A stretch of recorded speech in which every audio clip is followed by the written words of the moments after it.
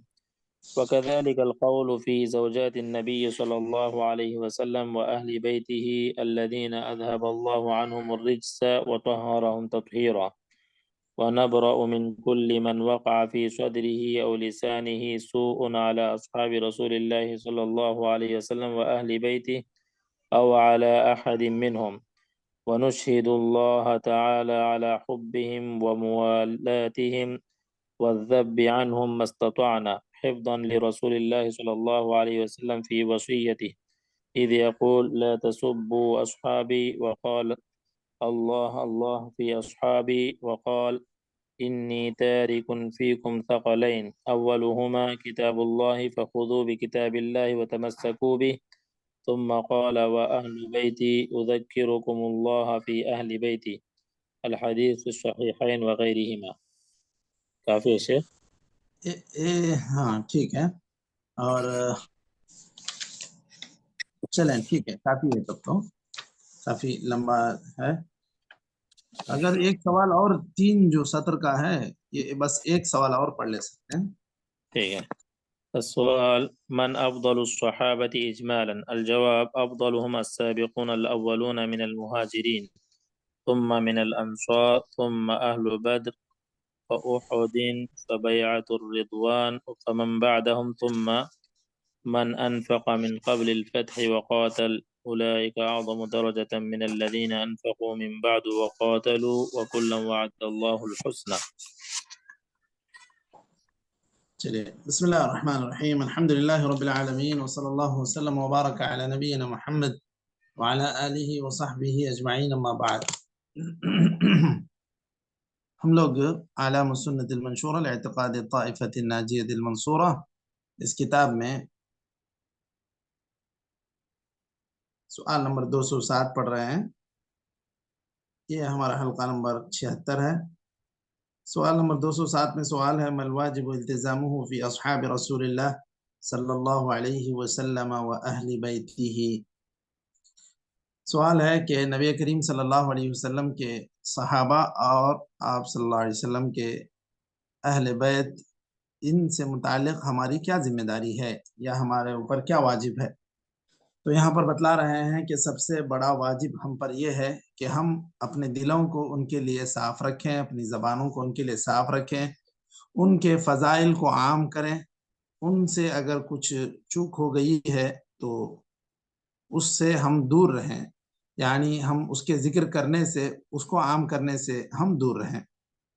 اور جو بھی ان کے درمیان اختلافات ہوئے، ما شجر بینہم، اسی کو بعض تاریخی کتابوں میں مشاجرات صحابہ کے لفظ سے اس کو ذکر کیا جاتا ہے کہ اس سے مراد وہ اجتہادی غلطیاں یا وہ اجتہادی اختلافات جو صحابہ کے درمیان بعض مسائل میں پیش آئے، تو ان کو عام کرنا یا ہمیشہ ان کو موضوع بحث بنائے رکھنا، اس طرح کے گویا خود ہم اپنے آپ کو اس میں ایک حکم کے طور پر یا فیصلہ کرنے والے کے طور پر پیش کریں۔ صحابہ کے درمیان اس طرح فیصلہ کرنا یہ نہ قرآن و سنت میں مطلوب ہے، نہ یہ سلف صالحین کا طریقہ رہا ہے۔ تو جن لوگوں نے بھی یہ موقف اپنایا ہے کہ صحابہ کے درمیان جو کچھ ہوا، اس کے ان مسائل کو یا ان قضایا کو اٹھا کر ان کے درمیان اونچ نیچ قائم کرنا یا اس کی بنیاد پر کسی کو برا بھلا کہنا، یہ سب اہل سنت الجماعت کے لیے زیب نہیں دیتا، بلکہ اہل سنت الجماعت اس سے بیزار ہیں۔ اور جن لوگوں نے بھی یہ روش اپنائی ہے، یہ شیعہ سے تأثر کا نتیجہ ہے۔ شیعہ جو اللہ کے رسول صلی اللہ علیہ وسلم کے صحابہ کے تعلق سے نہ اپنا دل صاف رکھتے ہیں، نہ ان کے تعلق سے ان کے دلوں میں کوئی محبت کو وہ ظاہر کرتے ہیں، بلکہ بغض، حسد، ان کو برا بھلا کہنا، یہ اپنا ایک شیوا بنا لیے ہیں۔ تو یہ ساری چیزیں ان کی فکر سے متاثر ہونے والے لوگ شروع کیے، خاص طور پر ہمیشہ صحابہ کے جو بھی اختلافات ہوئے انہی کو موضوع بحث بنا کر اس پہ محاضرات دینا، اور اس میں ایک حکم کے طور پر کسی کے اقوال کو ذکر کرنا، کسی صحابی کی تنقیص کرنا، یہ سب شیعہ فکر سے تاثر کا نتیجہ ہے۔ تو سلف صالحین کا جو طریقہ رہا ہے وہ یہاں پر مؤلف رحمہ اللہ نے ذکر کیا کہ ہمارے دل، ہماری زبانیں ان کے لیے صحیح سالم رہیں، ان کے فضائل کو عام کرنے کے تعلق سے ہم اپنی زبان کھولیں، ان سے کچھ چوک ہو گئی یا ان کے اختلافات ہوئے تو اس سے ہم دور رہیں، اور ان کی جو قدر و منزلت ہے اس کو ہائی لائٹ کریں۔ تنویح مطلب ہائی لائٹ کرنا یا اس کو اجاگر کرنا۔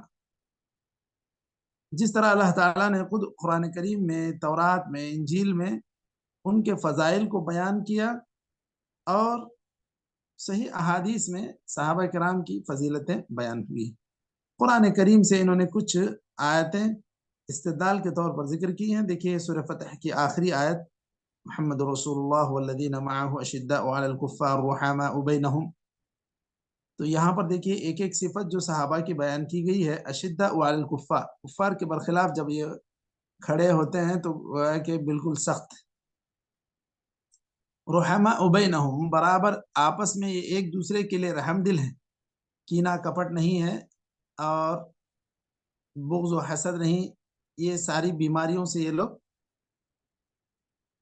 پاک ہیں۔ ان کے مزید صفات دیکھیے بیان کیا اللہ تعالیٰ نے، تراہم رکعا سجدا یبتغون فضلا من اللہ ورضوانا۔ یہ اتنے بہترین اوصاف قرآن کریم میں اللہ تعالیٰ نے وحی کے ذریعے سے نازل کر دیے۔ اب اتنی بڑی شہادت کے بعد پھر صحابہ کے لیے مزید کسی کی شہادت یا سرٹیفکیٹ کی ضرورت نہیں ہے کہ وہ اعلیٰ مقام و مرتبے پر فائز ہیں۔ یہ قرآن کریم کی یہ خود شہادت سارے مسلمانوں کے لیے بلکہ ساری انسانیت کے لیے کافی ہے۔ اسی طرح اللہ تعالیٰ نے دوسری جگہ فرمایا والذین آمنوا وهاجروا وجاهدوا في سبيل الله والذین آووا ونصروا اولئک هم المؤمنون حقا، جن لوگوں نے ہجرت کی، جہاد کیا اور اللہ کے دین اور دینداروں کو پناہ دی، اس کے دین کی مدد کی، یہی لوگ اصل میں برحق مومن ہیں یا سچے مومن ہیں۔ تو اللہ تعالیٰ نے یہ بھی دیکھیے اتنی عظیم شہادت ان کے صفات کے ذریعے سے بیان کی، ایمان بھی لائے، ہجرت بھی کی۔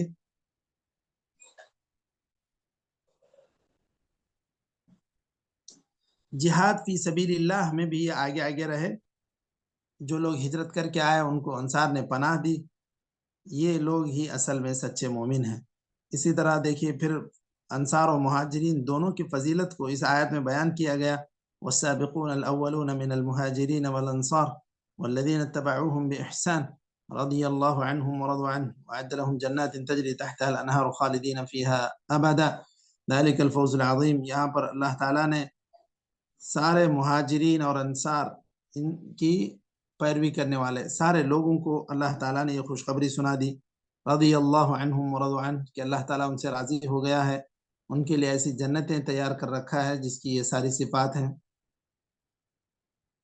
پھر اس کے بعد اللہ تعالیٰ نے یہ بھی ذکر کیا لقد تاب اللہ علی النبی والمہاجرین والانصار الذین اتبعوه فی ساعة العسرہ، یہ غزوہ تبوک کا تذکرہ ہے کہ جب مہاجرین اور انصار اللہ کے رسول صلی اللہ علیہ وسلم کی دعوت پر لبیک کہے، اس غزوے میں شریک رہے، یہ اس پس منظر میں یہ آیتیں اتری ہیں۔ اور وہاں پر جہاں 3 صحابہ جو پیچھے رہ گئے تھے ان کی توبہ کا ذکر ہے، وعلی الثلاثة الذین خلفوا، اس کے بعد کی آیت میں ان کا بھی ذکر ہے۔ تو اللہ تعالیٰ نے کہا لقد تاب اللہ علی النبی والمہاجرین، اللہ کے جو نبی ہیں ان کی، مہاجرین اور انصار کی، ان لوگوں کی توبہ کو اللہ نے قبول کر لیا۔ تاب علی کا مطلب توبہ قبول کر لیا، تابہ اگر صرف مطلق بغیر صلے کے استعمال ہوتا ہے تو توبہ کرنے کے معنی میں، لیکن جب تابہ علی کہیں گے تو توبہ اللہ تعالیٰ نے قبول کر لیا۔ تو اب دیکھیے اتنی ساری شہادتیں ہیں، اللہ کے رسول صلی اللہ علیہ وسلم پھر مزید احادیث میں بھی اس چیز کو واضح کر چکے ہیں کہ ان سے اگر کوئی گناہ ہو گیا تھا یا غلطی ہو گئی تھی تو اللہ تعالیٰ نے کہا لقد تاب اللہ علی النبی والمہاجرین والانصار، مہاجرین انصار اور ان کی جن لوگوں نے پیروی کی ان سب کو اللہ تعالیٰ نے ان کی توبہ کو قبول کر لیا۔ دیکھیے اس سے پہلی والی آیت میں اللہ تعالیٰ نے اپنی رضامندی کا ان پر اظہار کیا کہ یہ لوگ ایسے ہیں کہ اللہ تعالیٰ کی رضامندی ان کو شامل ہے۔ اور اس کے بعد جو آیتیں ذکر ہو رہی ہیں دیکھیے للفقراء المہاجرین الذین اخرجوا من دیارہم واموالہم یبتغون فضلا من اللہ ورضوانا وینصرون اللہ ورسولہ اولئک هم الصادقون والذین تبوؤوا الدار والایمان من قبلہم یحبون من هاجر الیہم ولا يجدون في صدورهم حاجة مما اوتوا ويؤثرون على انفسهم ولو كان بهم خصاصة ومن يوق شح نفسه فاولئک هم المفلحون۔ تو یہاں پر دیکھیے انصار اور مہاجرین دونوں کی اس میں فضیلت بیان کی گئی کہ یہ لوگ اپنے آپ پر دوسروں کو ترجیح دیتے ہیں، ایسی محبت اور ایسی عمدہ مثالیں جو انصار اور مہاجرین اللہ تعالیٰ اللہ کے رسول صلی اللہ علیہ وسلم نے جو ان کے درمیان بھائی چارہ کروایا وہ بھی ایسا مثالی بھائی چارہ کہ دنیا میں اس کی مثال ہی نہیں ہے۔ تو یہ ساری چیزیں ہوئیں اور اللہ تعالیٰ نے ان کی ان صفات کو ذکر کر کے ان کی تعریف کی، اور اللہ تعالیٰ نے بتلایا کہ یہ لوگ کامیاب ہیں، یہ لوگ ان پر اللہ تعالیٰ کی رضامندی ہو چکی ہے، اللہ تعالیٰ ان سے راضی ہو چکا ہے، ان کی توبہ کو قبول کر چکا ہے۔ اتنی ساری صفات اللہ تعالیٰ نے اپنے قرآن کریم میں صحابہ کرام کی ذکر کی۔ اب یہ خود ان کی قیامت تک آنے والی نسلیں ان کی فضیلت کو پڑھیں گی اور اس کو یاد رکھیں گی، یہ خود ان کی فضیلت کے لیے کافی ہے۔ اب بعد میں کوئی یہ سوچے کہ ہم کسی بھی ناحیے سے بعض صحابہ کو نشانہ بنائیں گے اور محاکمہ کریں گے تو یہ خود اپنی آخرت برباد کرنے کا یہ راستہ ہے۔ جن صحابہ کے تعلق سے قرآن نے شہادت دی، صحابہ کیا کہتے ہیں احادیث میں ان کے تعلق سے فضیلت وارد ہوئی ہے، ایسے لوگوں کے تعلق سے اپنی زبان دراز کر کے انسان کچھ حاصل نہیں کرے گا سوائے اپنی بربادی۔ تو یہ بہت ہی خطرناک مسئلہ ہے، لوگ اس کو بہت ہی ہلکے میں لیتے ہیں اور بہت ہی اس چیز کو معمولی سمجھتے ہیں۔ اسی لیے صحابہ کرام کی فضیلتوں کو کتب احادیث میں بیان کیا گیا، سیر کی جو کتابیں ہیں اس میں ان کی فضیلتیں بیان ہوئی، خود قرآن کریم میں جگہ جگہ اللہ تعالیٰ نے صحابہ کرام کی فضیلت کو بیان کیا، ان کے بہتر صفات کو ذکر کیا۔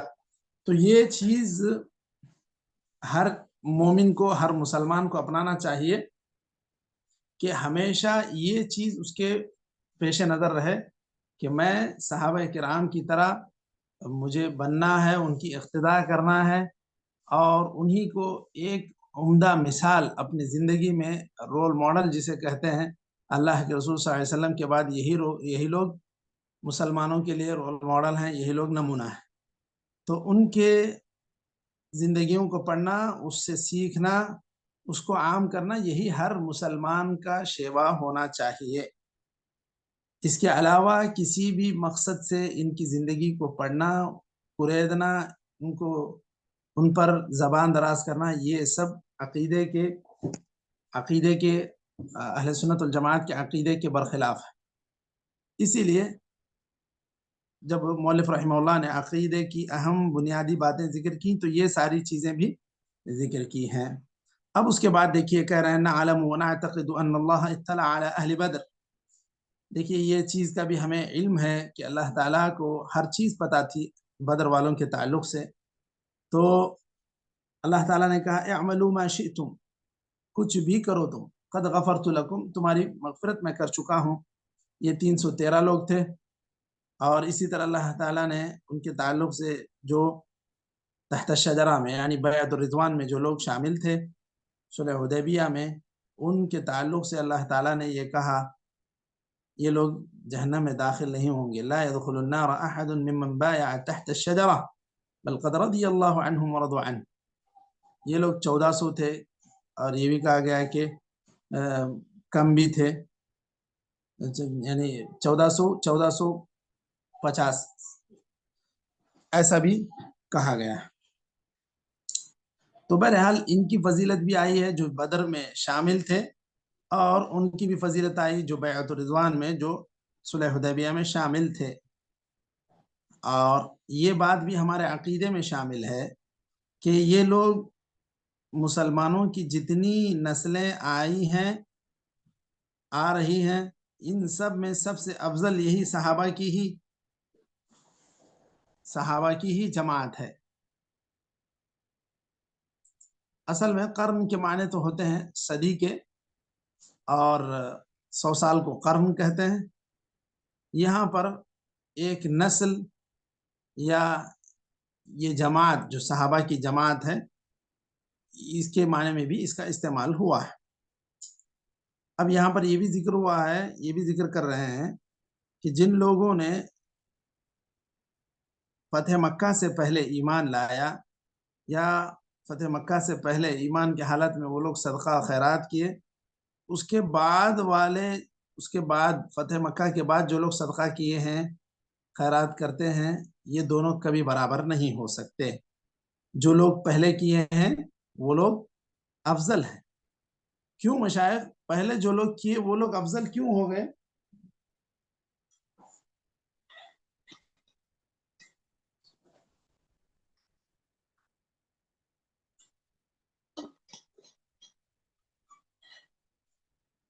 کیا ہے مشائخ؟ جو لوگ من انفق من قبل الفتح، فتح مکہ سے پہلے جو لوگ خرچ کیے یا انفاق کیے وہ لوگ افضل ہیں. کیوں؟ بظاہر اس کی ایک وجہ کیا نظر آتی ہے؟ وہ مشکل گھڑی میں ساتھ دیے، ایمان لائے، ساتھ دیے. بالکل بالکل. فتح مکہ تک تو مسلمانوں کی یعنی کہ پوزیشن اور بہت سارے موقعوں پر ایسی بھی تھی، کتنی پریشانی سے گزرے حالات. جب ایمان ابتدائی ایام تھے مکے کے، اس وقت تو اتنی تنگ حالی تھی، اور مسلمانوں کی کوئی وہاں پر قوت بھی نہیں تھی. مدینہ آئے، ابھی مسلم ایک دور شروع ہوا، اور یہ بھی ابتدائی ایام بڑے تکلیف کے ایام تھے. لیکن جب فتح مکہ ہوا، جب مکہ فتح ہوا تو سارا جزیرہ عرب اسلام قبول کر لیا. اب تو اسلام کی شوکت بڑھ گئی، اسلام کی قوت بڑھ گئی. اب جتنی تنگ حالی مسلمانوں پر فتح مکہ سے پہلے تھی، اتنی تنگ حالی یا اتنی پریشانیاں فتح مکہ کے بعد نہیں رہیں، اگر موازنہ آپ کرتے ہیں فتح مکہ سے پہلے اور فتح مکہ کے بعد کا.